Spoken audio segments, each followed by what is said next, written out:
गृह मंत्री अमित शाह के जयपुर दौरे के बाद लोकसभा चुनाव को लेकर बीजेपी पूरी तरह से एक्शन मोड में आ गई है। जयपुर के बीजेपी मुख्यालय में प्रदेश अध्यक्ष सीपी जोशी की अगुवाई में बैठक हुई। इस बैठक में सीएम भजनलाल शर्मा, केंद्रीय मंत्री गजेंद्र सिंह शेखावत, बीजेपी के पहले के प्रदेश अध्यक्ष सतीश पूनिया समेत सभी बड़े नेता शामिल हुए। जानकारी आई है कि गृह मंत्री शाह 2 दिन पहले राजस्थान दौरे पर आए थे और उस दौरान उन्होंने पार्टी नेताओं को बैठक की थी और आगे भी तैयारियों को लेकर निर्देश दिए थे। इस बैठक के दौरान शाह ने लोकसभा चुनाव को लेकर अहम सवाल पूछे।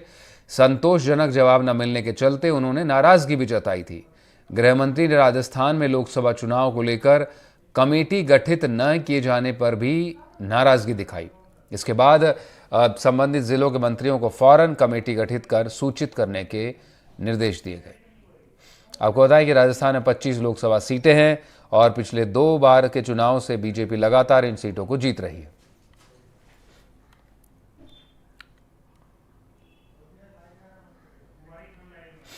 और मुबारक खान हमारे सहयोगी इस वक्त मौजूद हैं जो इस खबर पर ज़्यादा जानकारी देंगे। मुबारक,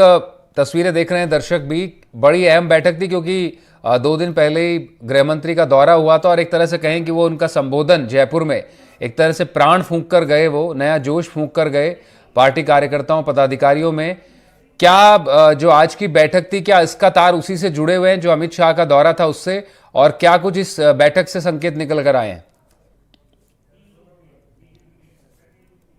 जी बिल्कुल, देखिए इस बैठक में मंथन किया गया है लोकसभा चुनाव की रणनीति को लेकर, और जब मंथन किया गया है तो जरूर अमृत भी निकलेगा क्योंकि आगे लोकसभा चुनाव नज़दीक है। ऐसे में कोर कमेटी की बैठक भी होनी थी और आज उस बैठक का आयोजन किया गया, लेकिन इस बैठक के पीछे की कहानी कुछ और भी है। बताया जा रहा है कि जब भाजपा के जो केंद्रीय गृह मंत्री हैं अमित शाह, वो राजस्थान पहुंचे थे और बीकानेर में एक अधिवेशन में पहुंचे थे, तो उस दौरान कई बताया जा रहा है कि करीब 3 मंत्री ऐसे थे जिनको जिन जिलों का प्रभार दिया गया था वहां पर कार्यकारिणी की घोषणा नहीं की गई और उसी के साथ साथ जिन नेताओं को, जिन पदाधिकारियों को जिम्मेदारी देनी थी उनमें भी कमी खामियां देखी गई। उनकी लोकसभा चुनाव को लेकर किसी तरह की तैयारियां नहीं थी। ऐसे में जब उनसे सवाल पूछे गए तो उस समय उनके पास कोई जवाब नहीं बना और इस स्थिति को देखते हुए अमित शाह की ओर से उन्हें फटकार लगाई गई और जब फटकार लगी तो उसके बाद प्रदेश भाजपा हरकत में आई और आज जो है कोर कमेटी की बैठक का आयोजन किया गया और इस बैठक में तमाम नेता मौजूद रहे। खुद मुख्यमंत्री भजनलाल शर्मा इस बैठक में मौजूद रहे और सीपी जोशी की अध्यक्षता में ये बैठक का आयोजन किया गया। राजेंद्र राठौड़ इस बैठक में मौजूद रहे, दोनों डिप्टी सीएम इस बैठक में मौजूद रहे और इस बैठक के कहीं ना कहीं मायने यही है कि आगामी लोकसभा चुनाव में किसी भी तरह मिशन 25 को पूरा किया जाए। बीते 2 चुनाव बीजेपी लगातार यहां से जीतती आई है, ऐसे में जीत की हैट्रिक लगाने का प्रयास भाजपा यहां जरूर करेगी और उसी को लेकर केंद्र और राज्य सरकार की जो योजनाएं हैं, जो जन कल्याणकारी योजनाएं हैं, जो आम जनता के लिए राज्य और केंद्र सरकार की ओर से जो योजनाएं चलाई गई है उनको कैसे धरातल पर उतारा जाए, कैसे आम जनता के बीच में उन योजनाओं को लेकर जाया जा सके जिससे कि वोटर्स भाजपा को वोट दे और एक बार फिर से 25 की 25 सीटें भाजपा की झोली में आ जाए। जी मुबारक, जो खबर निकल कर आई है उसमें यह भी है कि जो गृह मंत्री का दौरा था बीकानेर, वो संभाग का उन्होंने दौरा किया था, उसके बाद निश्चित रूप से कहा जा रहा है कि तैयारियों को लेकर सरगर्मियां बढ़ गई है। जो जिन जिलों में कमेटी बनाने को लेकर बात हो रही है, क्या वही कार्यकारिणी स्थानीय जिला स्तर पर कार्यकारिणी की बात है?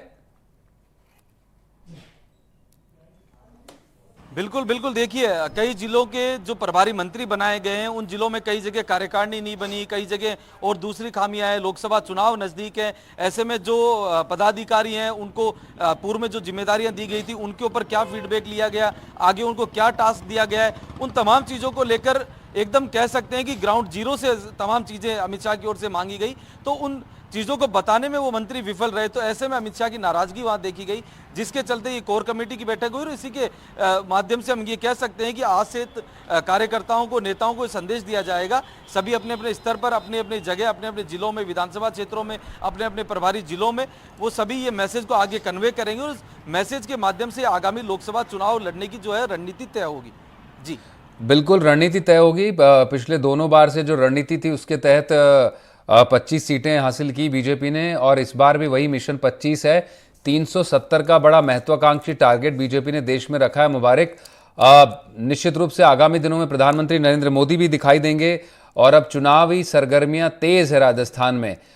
क्या माना जाए, क्योंकि सीएम भजनलाल शर्मा भी मौजूद थे इस कोर कमेटी की बैठक में आज और दूसरे पदाधिकारी भी थे। सीपी जोशी की अध्यक्षता में बैठक हुई। स्थानीय स्तर पर जो कड़ियां जोड़ने की बात कही जा रही है, जो जो कहीं ना कहीं एक तरह से कहीं तालमेल को और मजबूत करने की बात है, क्योंकि जब भी अमित शाह आते हैं तो वो सिर्फ पदाधिकारियों तक नहीं बल्कि वो हर कार्यकर्ता और पन्ना प्रमुखों तक भी अपनी संवाद करते हैं। तो इस बैठक के बाद, इस कोर कमेटी की बैठक के बाद, क्या बीजेपी अब शहरों से निकलकर, जिस तरह से गांव चलो अभियान भी चलाया, क्या बीजेपी की अब स्ट्रैटेजी दिखाई पड़ सकती है कि वो हर जिले के स्तर पर, हर कस्बे स्तर पर और विधानसभाओं के स्तर पर, बूथ स्तर पर, जितने भी लोकसभा में 8 विधानसभा क्षेत्र हैं राजस्थान में, उन तक पहुंचने की तैयारी शुरू करने वाली है? बिल्कुल, देखिए बीजेपी बूथ स्तर पर अपने आप में और ये ग्राउंड पर भी देखा गया है कि भाजपा के जो कार्यकर्ता हैं वो बूथ स्तर पर बेहद मजबूत हैं। ऐसे में कुछ कमी खामियां जिन जगहों पर रही है उन जगहों, उन इलाकों में, जैसे मान लो किसी भी लोकसभा क्षेत्र में कोई कार्यकारिणी का गठन नहीं हुआ है या फिर जो पदाधिकारियों को जो जिम्मेदारियां दी गई थी उन पर अब तक वो काम नहीं कर पाए, जो योजनाओं का जिक्र केंद्र सरकार की ओर से जो योजनाएं लागू की गई है उनको धरातल पर कैसे उतारा जाए, क्या कुछ जिम्मेदारियां होनी चाहिए, लोकसभा चुनाव नजदीक है, ये तमाम सारी चीजें थी जिनको लेकर अमित शाह जब यहाँ आए तो हर जो प्रभारी मंत्री थे उनसे संवाद किए गए। तो उस दौरान कई मंत्रियों की कमी खामियां देखी, उससे नाराज अमित शाह दिखाई दिए और उसके बाद जो है प्रदेश भाजपा में हम कह सकते हैं कि हरकत में आई और उसके बाद ये मीटिंग का आयोजन किया गया। और इस मीटिंग में भी बिल्कुल मुख्य रूप से यही चर्चा का विषय है कि आगामी लोकसभा चुनाव है, कैसे जीता जाए, किस रणनीति के तहत जीता जाए, क्योंकि प्रदेश के नेता लगातार ये कह रहे हैं कि अब 25 की 25 सीटें भाजपा के खाते में डालेंगे। लेकिन अगर ऐसा नहीं होता है, कोई कमी बेसी यहाँ रह जाती है, तो उस स्थिति में कहीं ना कहीं प्रदेश में भाजपा को बैकफुट पर आना पड़ेगा। केंद्रीय नेताओं के सामने अपनी बात हम कह सकते हैं बात गंवानी पड़ सकती है। उन चीज़ों को लेकर भाजपा कहीं ना कहीं प्रदेश कार्यकारिणी जो है वो मजबूती से अपने आप को इस लोकसभा चुनाव में ले जाना चाहती है। सीपी जोशी भी यही चाहते हैं कि लोकसभा चुनाव तक अगर जाते हैं तो कहीं ना कहीं मजबूती के साथ जाएं और जाकर 25 की 25 सीटें भाजपा के खाते में डालें। ऐसे में इन तमाम चीज़ों को लेकर रणनीति यहाँ तय की जा रही है और अब धीरे धीरे जो जिला, ब्लॉक और बूथ स्तर पर इन चीज़ों को ले जाया जाएगा, जिससे कि आम जनता जो है वो भाजपा के प्रति वोट करने को आश्वस्त हो सके। इस बीच खबर ये भी है, मुबारक हालांकि दिल्ली से है, क्योंकि बताया जा रहा है कि शनिवार को भाजपा मुख्यालय में एक बैठक हो सकती है। उससे पहले राष्ट्रीय अधिवेशन भी हुआ, लेकिन इसमें निकलकर बात यह है कि अब अगले 100 दिनों के हिसाब से बीजेपी काम करने जा रही है। हर कार्यकर्ता के जरिए वो लोगों के लाभार्थी जो खासतौर पर केंद्र सरकार की योजनाओं के हैं उन तक पहुंचेगी, उनको बताएगी कि कितना बड़ा बदलाव आया है पिछले 10 सालों में। राजस्थान में क्या इसको लेकर कुछ सुगबुगाहटें हैं? और सबसे बड़ी बात यह है कि बीजेपी राजस्थान चुनाव में तो स्थानीय मुद्दे थे, लेकिन केंद्र में अब जब चुनाव में निकलेगी बीजेपी तो निश्चित रूप से सिर्फ और केंद्र की योजनाएं होंगी। क्या खबरें निकल कर आ रही हैं? क्या चुनावी रणनीति राजस्थान के लिहाज से होने जा रही है फिलहाल अगले आगामी दिनों में?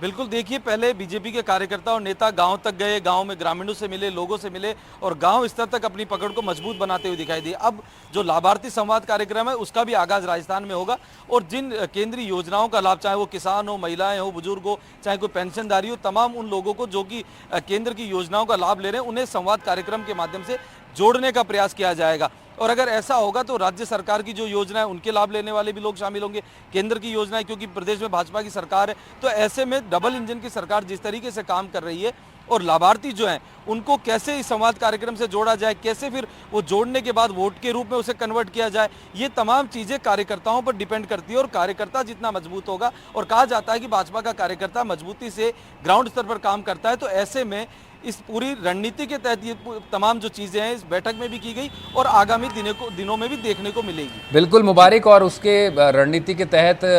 संदेश देने शुरू कर दिए बीजेपी ने इस तरह से कि कैसे आम आदमी का ख्याल रखती है वो, चाहे प्रधानमंत्री नरेंद्र मोदी की लाभार्थियों से सीधा संवाद हो। राजस्थान में अक्सर महिलाओं से और युवाओं से बात करते रहे हैं वो, और उसी कड़ी में अब लग रहा है कि स्थानीय नेतृत्व भी उस जो वादे किए थे, चाहे वो पेपर लीक को लेकर के हो या फिर महिला अपराधों को लेकर हो, उसको लेकर या फिर माफियाओं को लेकर हो, वो एक्शन देखने को मिला है। और खुद मुख्यमंत्री भजनलाल शर्मा अब एक बड़ी पहल करते हुए आम जन की तरह ट्रैफिक पर रुकते हुए भी दिखाई पड़ने लगे हैं। तो चुनाव से पहले सीधा संदेश है कि आम आदमी की फिक्र करती है बीजेपी।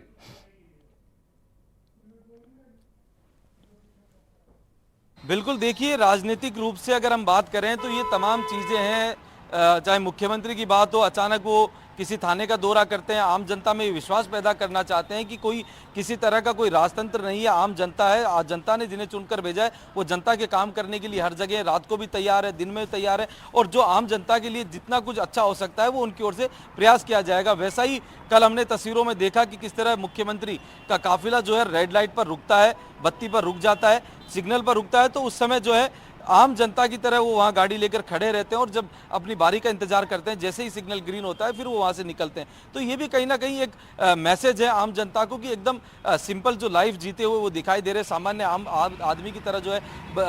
जो सिग्नल है वहाँ पर रुक रहे हैं। तो ये सारी चीज़ें कहीं ना कहीं मैसेज देने की बात है जो आप कह रहे हैं, और इसी के मार्फत लोकसभा चुनाव है तो उससे पहले बीजेपी नए नए जो है बदलाव करती हुई दिखाई दे रही है, चाहे वो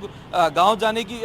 नेता और जो कार्यकर्ता है गांव में संवाद कर रहे हैं ग्रामीणों से, या फिर लाभार्थी संवाद कार्यक्रम हो, बीते दिनों महिलाओं से मुख्यमंत्री ने बातचीत की। तो ये सारी चीज़ें और इन तमाम चीज़ों का मकसद केवल एक ही है कि आगामी लोकसभा चुनाव में मिशन 25 को पूरा किया जाए। जी, निश्चित रूप से मिशन 25 एक बड़ा मिशन इस लिहाज से भी है कि लगातार तीसरी बार जो हैट्रिक की बात कर रहे हैं वो करने की योजना है बीजेपी की इस बार। बहुत शुक्रिया मुबारक, तफसील से जानकारियां दी आपने बीजेपी की तैयारियों को लेकर।